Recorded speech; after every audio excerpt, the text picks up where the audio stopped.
Hi, I'm going to talk to you about the culture of the Upward Bound Math and Science program. Upward Bound Math and Science is a federally funded TRIO grant program. The requirements to be a student in this program are basically the definition of its culture. Wikipedia defines culture as a way of life of groups of people, or the way they do things. About two-thirds of the students must be low-income, first-generation college students, or both. Low-income students are being left behind. Only 38% of low-income high school students go straight to college, while 82% of high-income students go. There is a large gap in educational fulfillment between America's highest and lowest income students. The majority of our students are from low-income rural families whose parents do not have a college education, and therefore their parents know little about the college experience. This is not just about being in college. The students do not have any help with what is needed to go to college from their parents because either they didn't go or they don't really care if their kids go.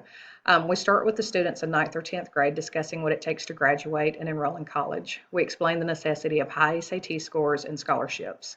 By the start of their senior year, we begin looking into schools they may want to attend. And in October, we offer help filling out the FAFSA and explain to them and their parents the importance of it.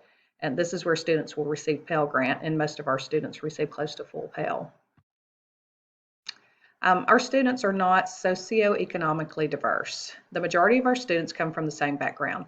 They're mostly from poor rural families. The Century Foundation has an article discussing the benefits of having a socioeconomically integrated school.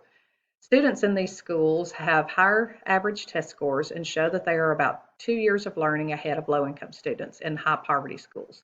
These students are 68% more likely to enroll in college, and they are less likely to drop out of high school. Dropout rates are significantly higher in high poverty schools. These integrated schools also offer social emotional benefits. Students are more likely to seek out integrated settings later in life because it encourages relationships across cultural groups. It also builds a greater confidence in their academic abilities, and it can also increase their leadership skills. We do, however, hire a diverse group of college mentors every summer for our STEM camp. These mentors are normally in their early 20s and currently in college. We've hired both males and females and have had a Hispanic male each year, a female from China, and another female this year from Brazil. It's definitely a help to have males and females because we take trips and may potentially have to have restroom checks, etc. Minority students may be hesitant about pursuing the fields of math and science because of the lack of minorities in these fields. According to the National Academies Press, Black, Hispanics, and American Indians make up about 23% of the population, U.S. population, but only about 6% of the science and engineering labor force. Having the example of minority college students pursuing these types of degrees gives our students someone to look up to and see that they can be successful in these fields. It is also beneficial to have male and female college mentors work with our students. Not only do they help with the bathroom checks, they also give their own perspective on their college experience and different viewpoints on majors. We have had students who are dealing with their sexual identity or who identify as LGBTQ. Having other students in their group who face similar feelings helps them to cope with their feelings and possible insecurities. In a study shared on Healthy Place, it is reported that 22% of LGBT youth have reported that they don't feel safe at school.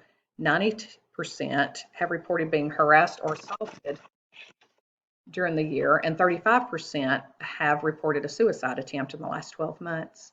Our UBMS employees attended a virtual seminar hosted by the TRIO department at Sonoma State University in February titled Recruiting and Serving Hard to Reach Populations. One of our training sessions was on reaching and serving LGBTQ students. Our students are cognitively diverse. Some of them have completely different interests or home lives and experiences than their classmates. Having students who are cognitively diverse is very beneficial, especially during our summer STEM camp. Our teachers have students break up into groups and at least a couple of times a week to work on projects.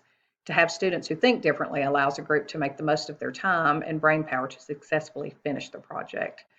Most students like to fit in at school. According to an article by Harvard Business Review, we stifle the cognitive diversity in groups through the pressure to conform. Many of our students are not this way. They actually love the fact that they think differently, and this is beneficial during the tutoring sessions that we hold weekly during the school year. They work on homework and they study for tests during tutoring and build Kiwi Science kits. Diverse classrooms promote creativity, motivation, deeper learning, critical thinking, and problem-solving skills.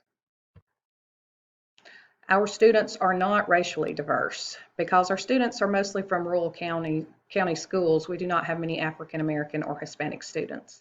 Attending a diverse school can help reduce racial bias and counter stereotypes.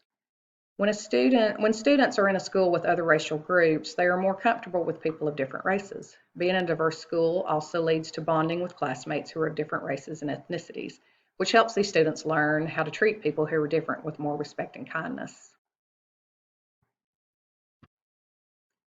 The Federal TRIO website states that these programs, including Upward Bound Math and Science, are federal outreach and student services programs designed to identify and provide services for individuals from disadvantaged backgrounds. They were the first national college access and retention programs that address social and cultural barriers to education in America.